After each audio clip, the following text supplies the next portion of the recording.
Es sábado en Noticias RCN y les damos la bienvenida a esta emisión de las 7 de la noche. Vamos de inmediato con nuestros titulares. Ali Khamenei, el líder supremo de Irán, murió en los ataques de hoy en ese país. La noticia la confirmó el propio presidente Donald Trump. La tensión en Medio Oriente va en aumento. Fueron varios los blancos de Estados Unidos en Israel en el bombardeo contra el régimen iraní. Ese país también respondió.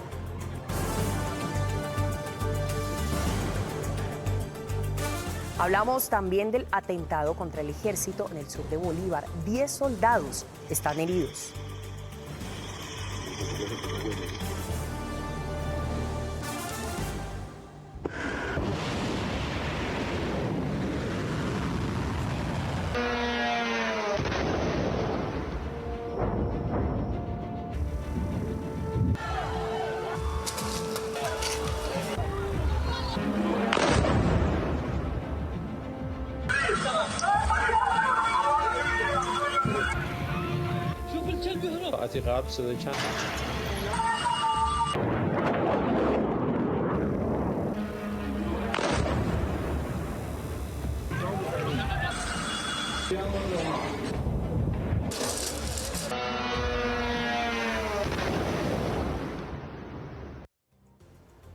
Acaban de ver las imágenes que le están dando la vuelta al mundo. Así comenzó y terminó el día en Medio Oriente, con bombardeos de Estados Unidos e Israel en Irán. Pues justamente el presidente Donald Trump confirmó que el líder supremo de Irán, Ali Khamenei, murió en medio de los ataques relacionados esta mañana contra puntos estratégicos del régimen. Señaló que esto no solo es un acto de justicia para el pueblo iraní, sino para todos aquellos que fueron agredidos por el ayatolá y por su círculo.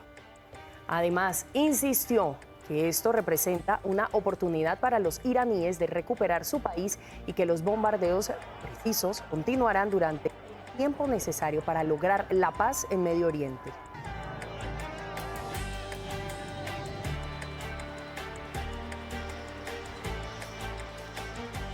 Pues el primer ministro de Israel, Benjamín Netanyahu, también se pronunció. Agradeció el apoyo del presidente Donald Trump en esta operación y renovó su llamado al pueblo iraní a tomar las riendas de su país.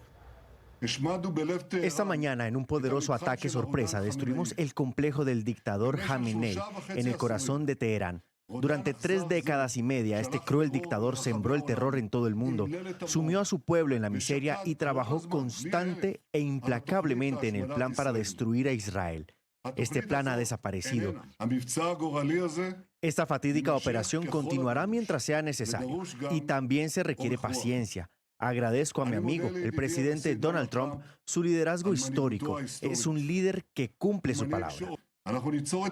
Crearemos las condiciones para que el valiente pueblo iraní se libere de las ataduras de la tiranía. Por eso me dirijo nuevamente a ustedes, ciudadanos de Irán.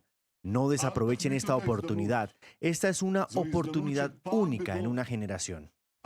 Y seguramente ustedes se preguntarán, ¿quién es Ali Khamenei? Pues este hombre ha estado frente al régimen, o estuvo frente al régimen iraní desde finales de los 80.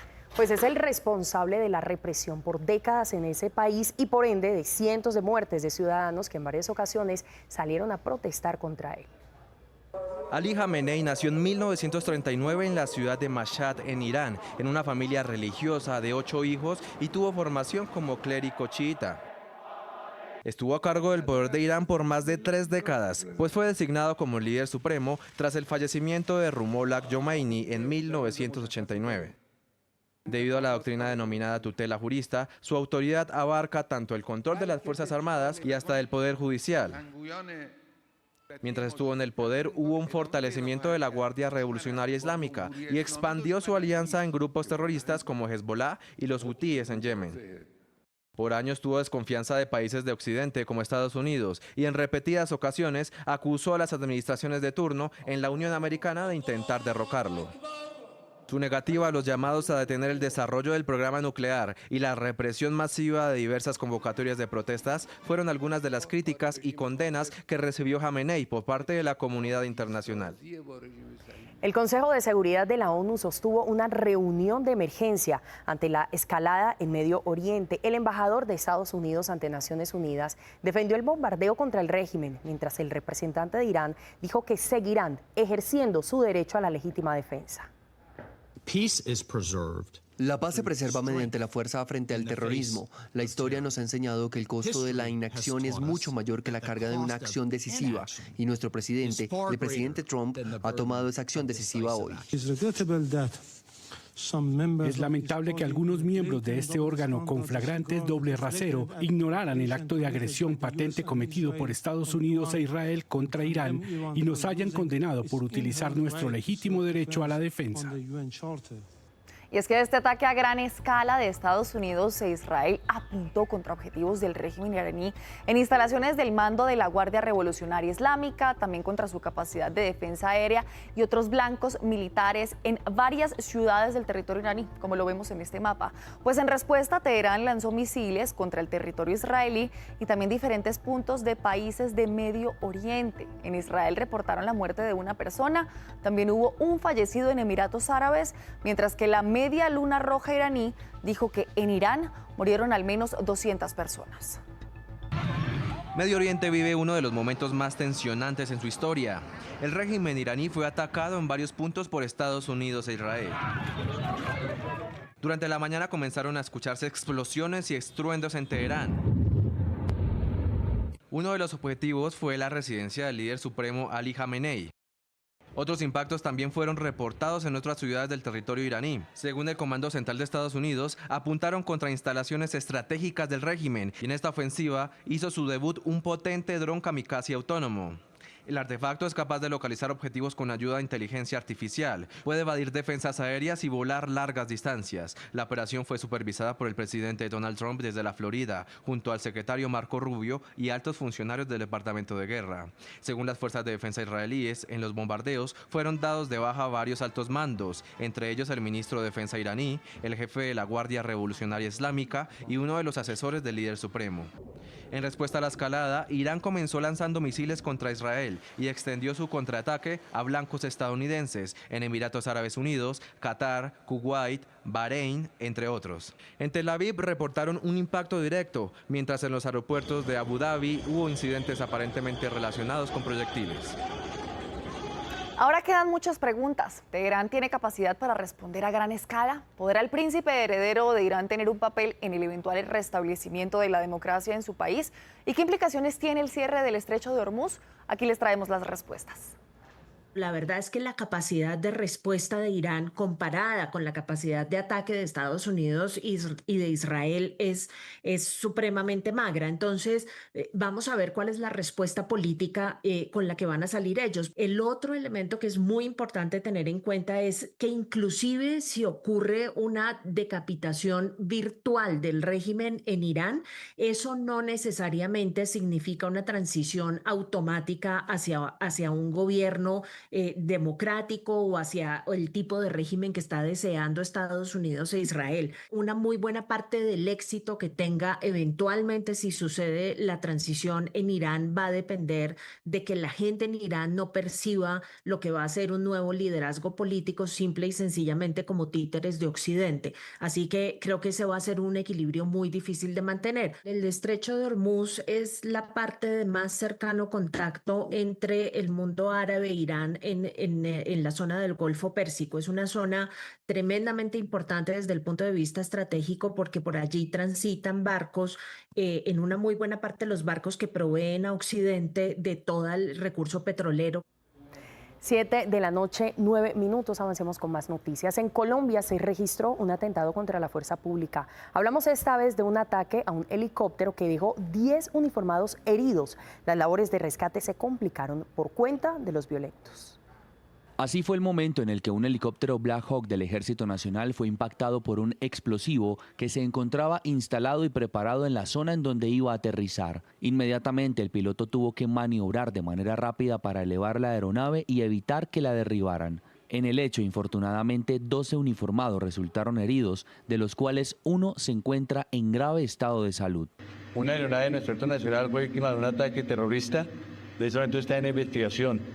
Hay 10 soldados heridos que requieren evacuación y por eso un componente muy importante de nuestra Fuerza Aeroespacial de Colombia está en estos momentos desplazándose al sector con todas sus capacidades, tanto de Fuerza Aeroespacial por el Ejército Nacional, para terminar de distraer el personal que está en el área y verificar la atención prioritaria para nuestros hombres, que es lo muy importante, y se le puede dar un tratamiento adecuado. Los hechos ocurrieron cuando iban a transportar a un pelotón completo desde la base militar San Lucas, ubicada en el municipio de Montecristo, departamento de Bolívar. 3 soldados de 27, 24 y 29 años ingresaron en las últimas horas al Hospital Universitario de Santander, a donde fueron trasladados, uno de ellos con múltiples traumas en el abdomen. A la zona del atentado ya ingresaron comandos especiales para reforzar la seguridad y empezar las labores investigativas para encontrar a los responsables.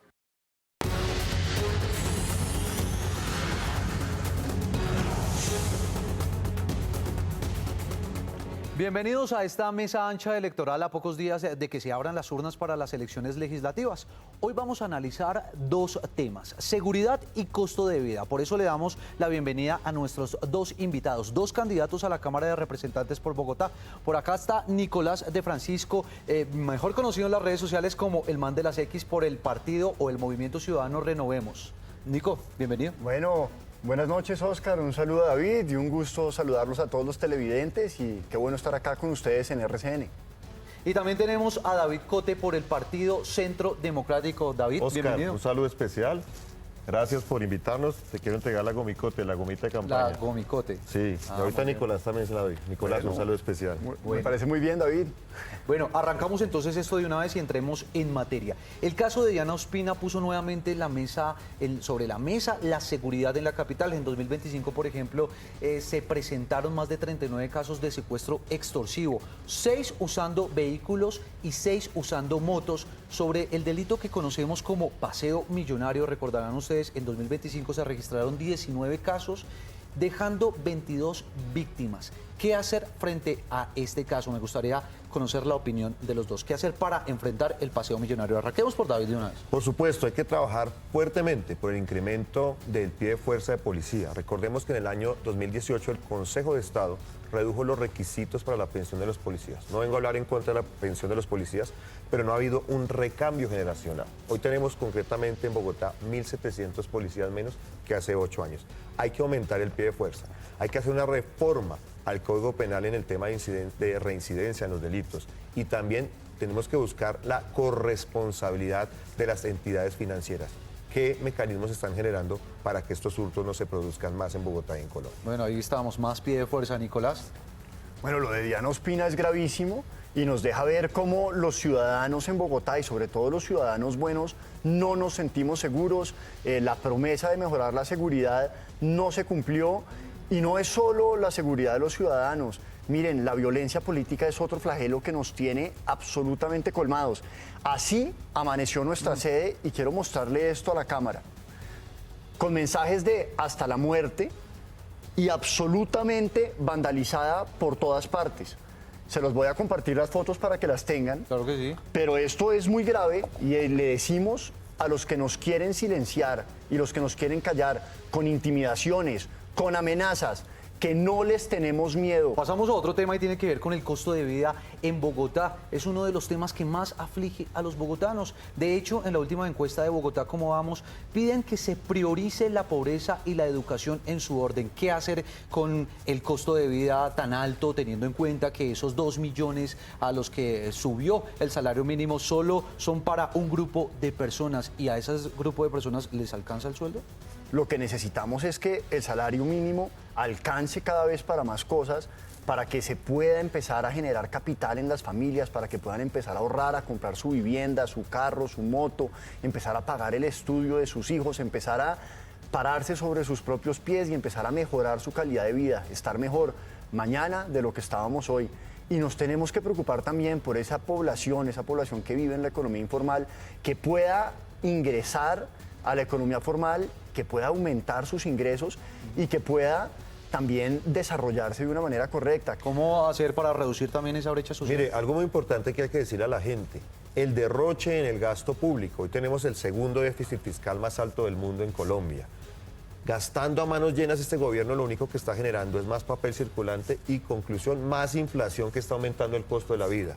Un desarrollo deficiente en materia de nuevas energías. Este gobierno retiró la exploración petrolera, no estamos explorando gas, ha aumentado el costo de los insumos, de la energía eléctrica, del gas.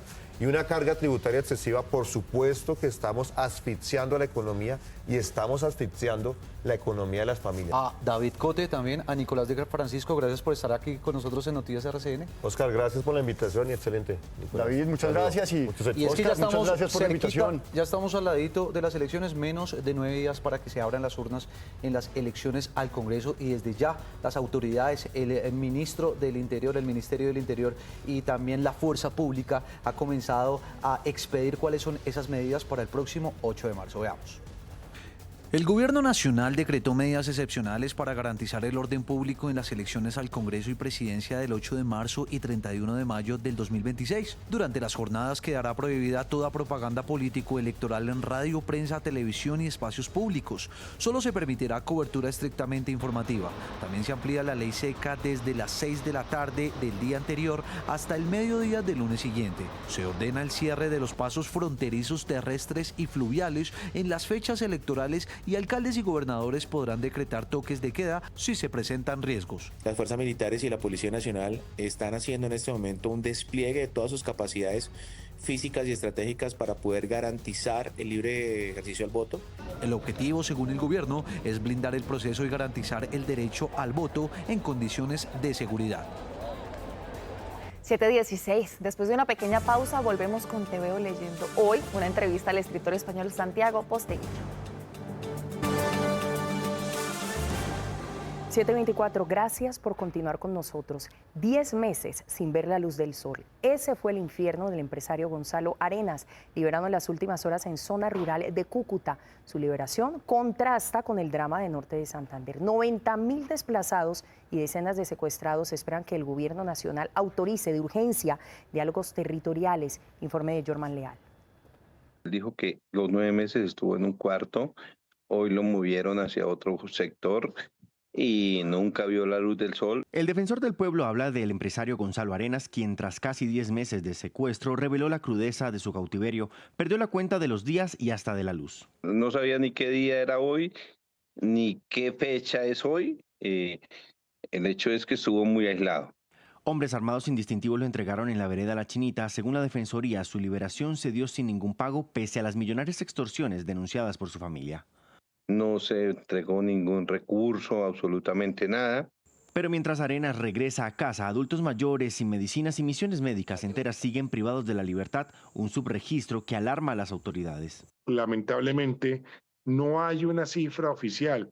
Estábamos entre 15 y 17 personas, pero no hay una cifra oficial que nos permita tener claro cuántas personas están secuestradas. La región pide al gobierno nacional luz verde para instalar mesas de diálogo territoriales y pactar mínimos humanitarios para abrir corredores y liberar a los secuestrados. Para que la gente pueda regresar, 90.000 desplazados en 14 meses, tienen que regresar a sus fincas, a sus casas. La última palabra para abrir estos corredores humanitarios y frenar los secuestros la tiene ahora el presidente de la República. La seguridad vial no solo es tarea de las autoridades, es de todos. Y las cifras que nos va a mostrar Paula Sabogal lo confirman. Les adelanto que en 2025 más de 500 personas murieron en accidentes aquí, en Bogotá. Según cifras oficiales, lamentablemente en 2025 552 personas perdieron la vida en las vías de Bogotá. El distrito destaca que por primera vez en 5 años se frenó la tendencia de incremento de muertes en siniestros viales con una reducción del 4% frente al 2024. Este resultado se da gracias a acciones que implementamos, como por ejemplo, controles en vía por exceso de velocidad y de embriaguez en puntos críticos y cambios en la infraestructura como los resaltos que instalamos en corredores principales que históricamente presentaban un alto índice de siniestralidad. Sin embargo, en el Consejo de Bogotá se denunció que 348 muertes, es decir, el 63% de los fallecimientos registrados el año pasado, se concentraron en las principales vías de la ciudad. En la avenida Boyacá se registró la mayoría de muertes con 39 Le sigue la avenida Calle 13 con 27 fallecidos, la avenida Ciudad de Cali con 26 muertes, la avenida Caracas con 25 fallecidos y la avenida NQS con 24 víctimas fatales. El año pasado, con corte a noviembre, no se habían ejecutado más de 230.000 millones de pesos que estaban destinados precisamente a la seguridad vial. Recursos que pudieron salvar vidas y se quedaron en un banco. Más allá de los números y cifras, cada muerte en las vías es una pérdida evitable, por lo que el compromiso es de todos.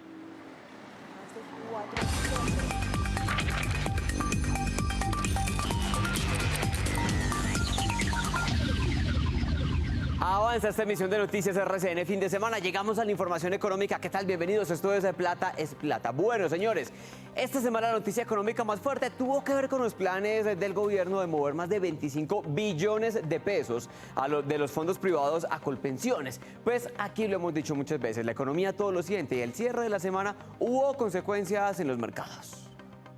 Vimos el impacto directo en el dólar que en toda la región y a nivel global el dólar continúa cayendo. Aquí en Colombia lo que ocurrió durante la semana fue que el dólar se disparó con mucha fuerza. Cuando el dólar debería estar alrededor de los 3.600, si nos estuviéramos moviendo en línea con el resto de monedas de la región, como se está moviendo contra el peso mexicano, contra el real de Brasil, contra el peso chileno. Aquí en Colombia, por el contrario, se disparó con mucha fuerza, llegó a 3.830, muy fuerte el movimiento al alza, una compra agresiva de dólar. ¿Y qué pasa? Tenemos el 8 de marzo ya elecciones acá. Entonces el mercado está muy nervioso. Pues bien, es una noticia importante. Y el conteo regresivo ya comenzó. En menos de 5 horas van a entrar en vigencia el aumento de los aranceles de Ecuador a productos colombianos. Sube al 50%. Otra noticia que seguro va a tener impacto en la economía. Son muy graves porque obviamente plantea la imposibilidad de los productos colombianos de competir en el mercado ecuatoriano. El último diálogo que tenemos, del cual tenemos conocimiento, es el encuentro que hubo entre cancilleres el 6 de febrero en Quito, de los cuales surgieron algunos compromisos por parte de Colombia y de Ecuador. Sin embargo, a la fecha tenemos entendido que dichos compromisos no se han cumplido.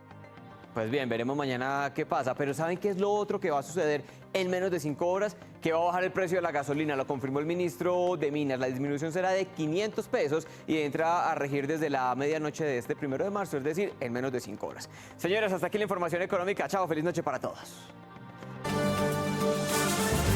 7:38, es momento de hablar de otros hechos que son noticia en el país. En Turbo, Antioquia, después de 5 días de intensa búsqueda, fue hallado el cuerpo de una niña de 6 años que estaba desaparecida tras caer al río Currulao con su abuela, quien también perdió la vida. Estuvo por el puente.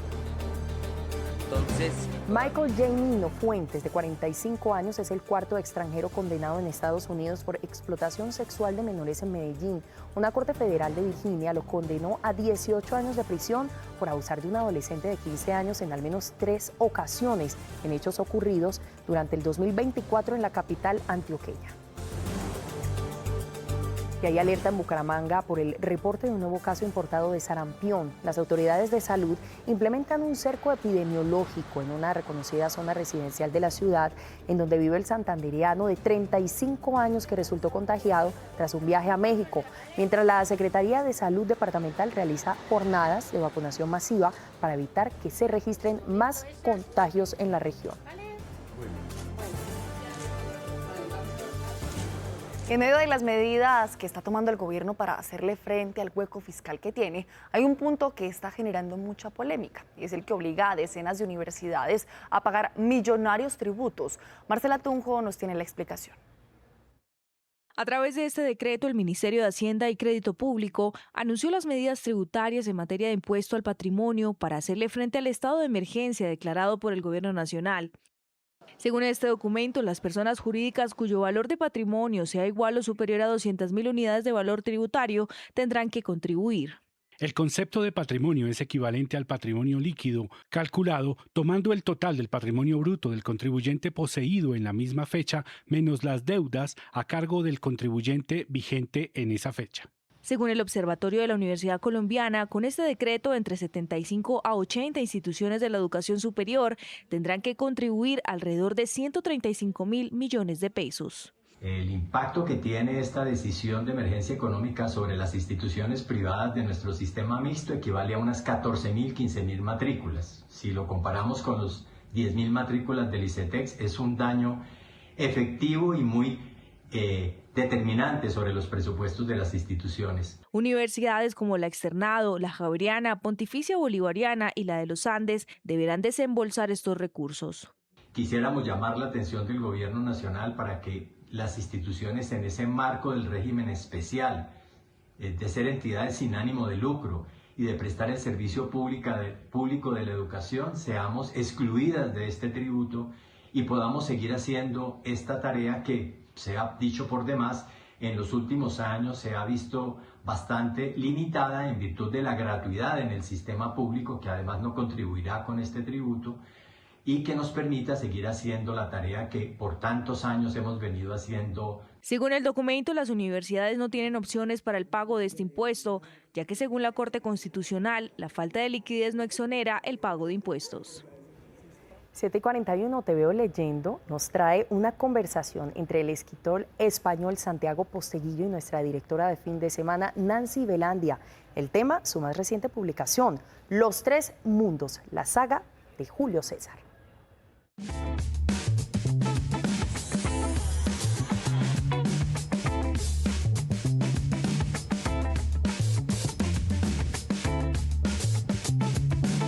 Bueno, Santiago viene con esta maravilla, miren, esos son casi 1000 páginas, un poquitico de 1000 páginas y son los tres mundos, entonces por eso tenemos aquí a Santiago para que nos hable y nos cuente de qué maravilla o con qué maravilla se van a encontrar tus lectores. Los tres mundos es la conquista de las Galias por Julio César, con lo cual ya tenemos un mundo, la Galia, pero César tiene en su mente constantemente no solo la Galia, sino también la lucha política que mantiene en Roma. Entonces tenemos ese segundo mundo que es Roma, pero no se puede hablar de la política de Roma en este momento, del 58 al 53 a.C., sin tener en cuenta que varios líderes romanos están pensando en anexionarse Egipto. Ese Egipto en el que Cleopatra es una adolescente, ¿no?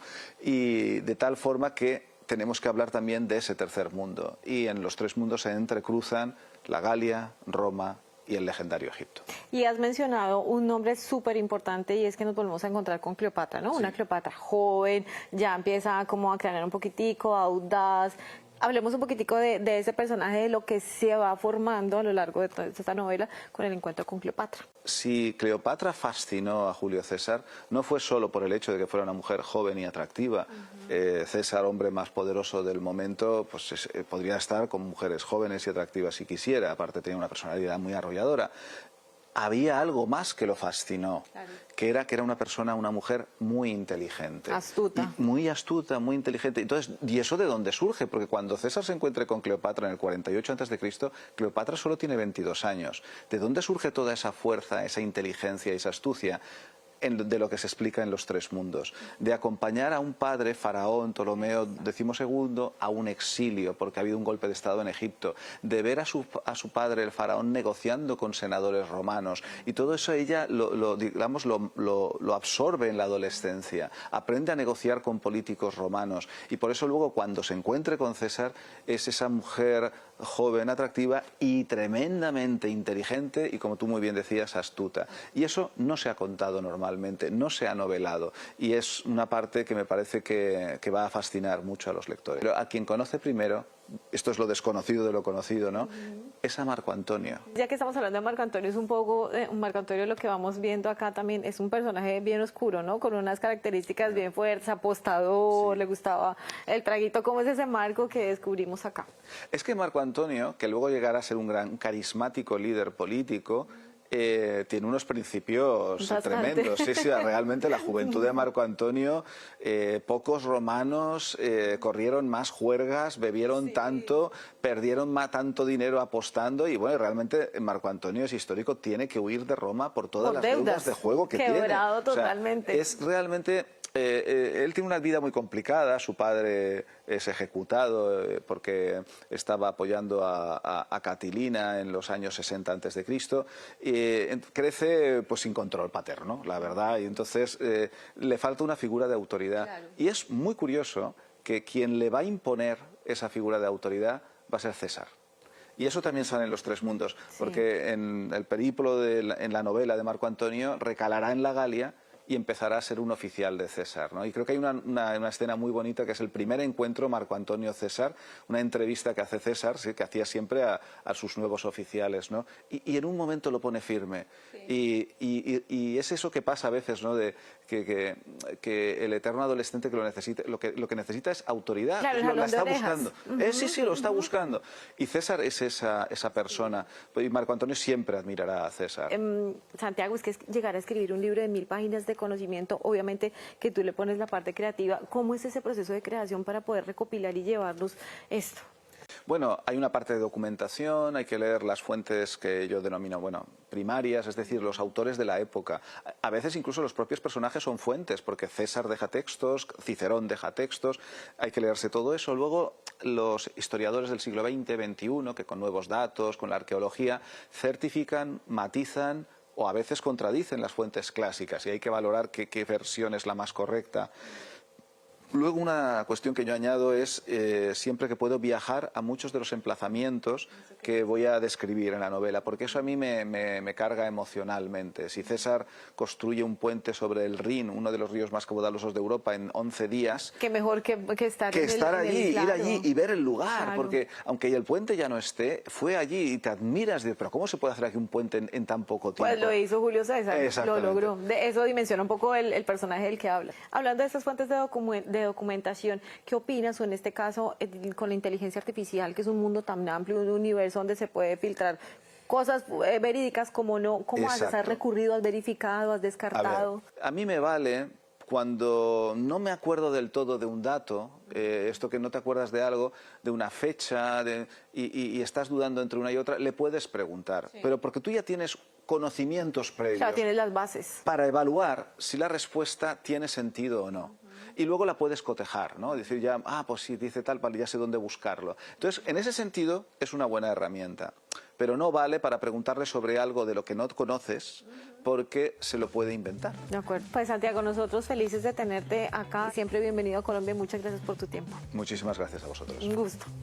Juli, gracias. Y mucha atención porque medios estatales iraníes señalaron que la hija, el nieto, la nuera y el yerno del líder supremo Ali Khamenei también murieron en los bombardeos de hoy en Irán. Con esta información llega el momento de finalizar esta emisión. A ustedes muchísimas gracias por habernos acompañado. Los invitamos a que se queden con nuestra programación y a que mañana nos veamos a las 12:30 en punto aquí en Noticias RCN. ¡Feliz noche!